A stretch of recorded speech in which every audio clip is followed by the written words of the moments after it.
What's up, guys? It's the ALE Double X. Welcome to the part 2 and the final chapter of Ultima Lucha.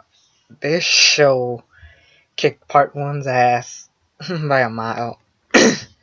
I mean, part 1 was okay, I had, like, the matches were pretty good, but this show just took that and just said, hell no, we gonna, like, fucking kick ass more than usual. And sure enough, they did, and let's kick it off. Johnny Mundo versus Alberto El Patron. For the beginning of the match, Johnny Mundo just kept running around, but then eventually they started throwing each other across the ring. Then Johnny Mundo started doing it. Then the match started kicking off, where it was starting really good. A good match, as we all expected. A great match, might as well. And then Alberto El Patron was gonna kick Johnny Mundo. He kicked the referee by accident. Then he put him in the armbar hold, and he won't tap out, and all this stuff's going on. Like, they keep fighting back and forth, and guess who's back? Melina. It makes sense. Johnny Mundo and Melina. Back then it was Johnny Nitro and Melina, and now they're bringing it to Lucha Underground. I'm hoping it's good. I mean, Melina was great. Um, great body, great character, good for a manager. She was pretty good in the ring too, Sadly, it was during 2007 where the Divas division sucked, but who knows? Maybe it'll be better. And of course, Johnny Mundo wins the match. I predicted Johnny Mundo to win. I just didn't know he was gonna win this way, and I like that. But and then Alberto Patron gets mad, and he throws him into a window. Not the Dario Cueto's glass window, a different one. And then all of a sudden he starts smacking Melina's ass, and then he leaves with the AAA championship. I'm guessing this feud is gonna continue, so that's great. Now, in a turn of events, probably the most talked about match of the night. Is it match of the night? Maybe. But it is, in fact, the most talked about match, and it is Pentagon Jr. versus Vampiro. Vampiro comes back with the original, like, Vampiro face paint and all this stuff. Pentagon Jr. just straight up destroys Vampiro for the first half, and then they go to commercial because we all thought Vampiro was really injured, but then the match starts continuing on, and they just continue on. They had the little, like, shells and stuff, like, they hit each other, like, they throw each other and then their backs, like, all bloodied up.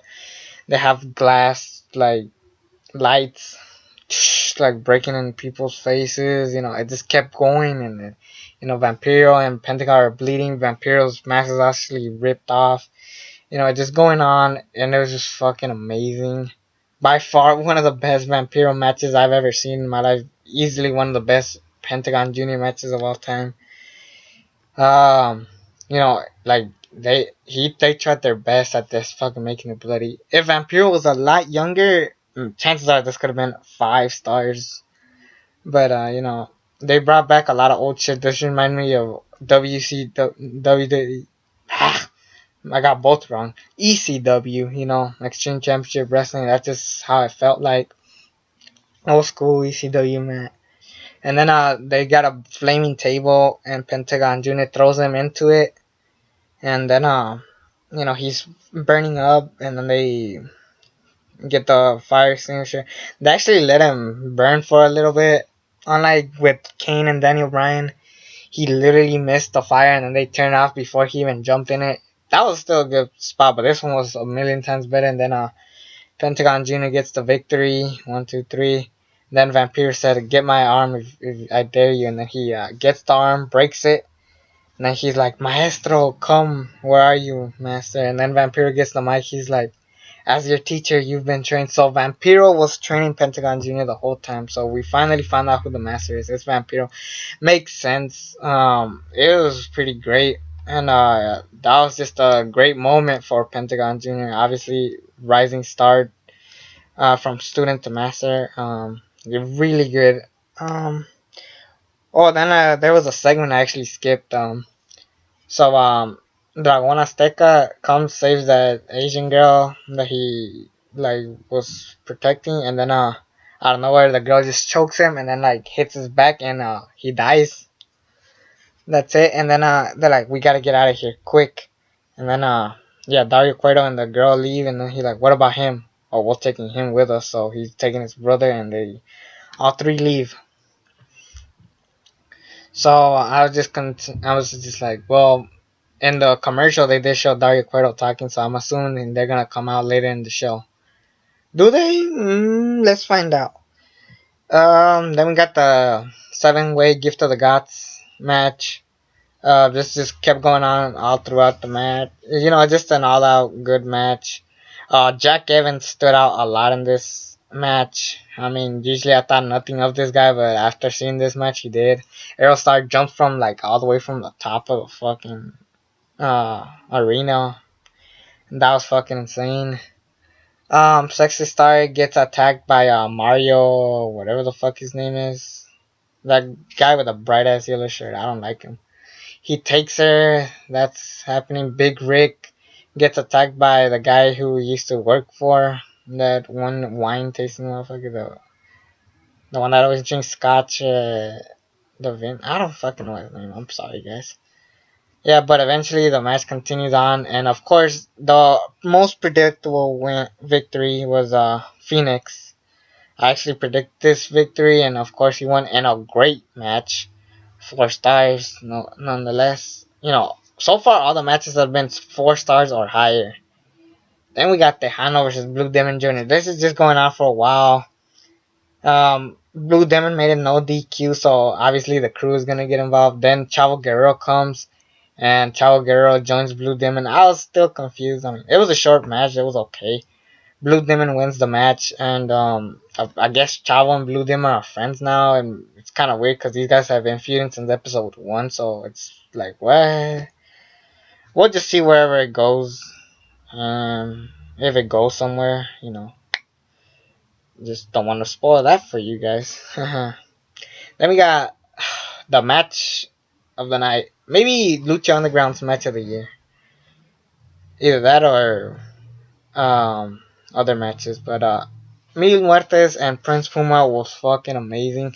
The story of Prince Puma having that strong heart, like the underdog, even though he's the champion, he just keeps going. He won't stop. He just keeps going. And then they made a no DQ at the last minute. Didn't even announce it. There's a part where Prince Puma uses Katrina and like flips her around. I'd flip her around. You know what I'm talking about, guys? Yeah. No, that happens, and he like uses Katrina as like a weapon, which is cool. They use the announce table.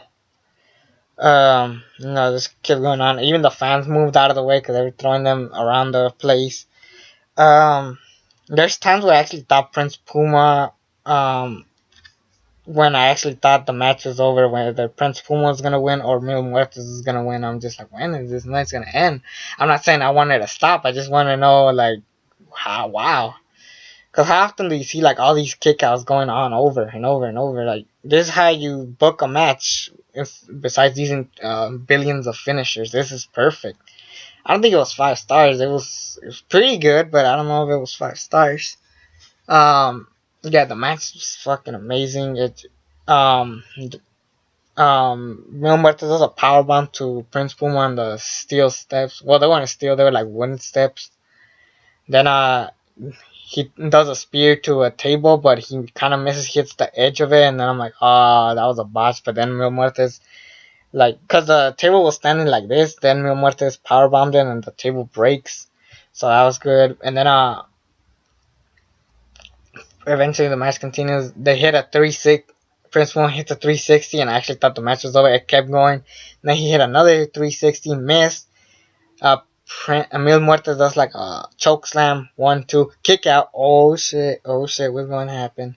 Then I think Prince Puma was going for a third 360. Mil Muertes grabs him from the top rope and does a choke slam. 1, 2, 3. Mil Muertes is the new world champion. Then come the Disciples of Death, so all 4 of them are champions, and that was great. So, yep, that was it. The last match for season 1 of Ultima Lucha. Will there be season 2? Let's see. Well, Dario Cueto and the girl were like getting their money and all this stuff. They're like, all right, we gotta go now, and they leave.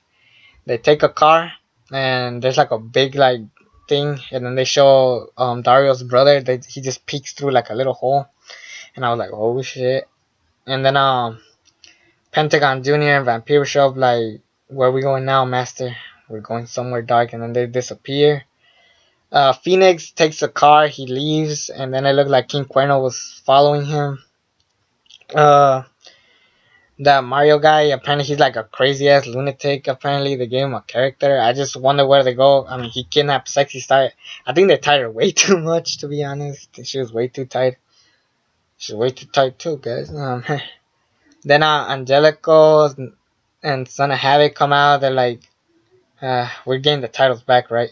Yep, you know it. And then Angelico leaves with and his motorcycle. Then Son of Havoc gets on Eva Lee's motorcycle and they leave. Then we have probably my favorite one, Drago and Aerostar. They handshake each other. They give each other a handshake because, you know, the best of five. That's how every match ended, and that's how they leave. Drago leaves, and then like a big fire comes, like, you know, because he's a dragon. Then Aerostar leaves like a shooting star. So I think that was a good, great moment for me apparently. And then think I'm trying to get to all of them. I'm trying to memorize all of them. I didn't write them down. Think that was all of them.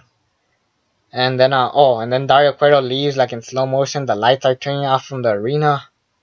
You know, he just leaves like kind of upset. Then the lights go out and then said, "To be continued." So yes, we're officially having season 2.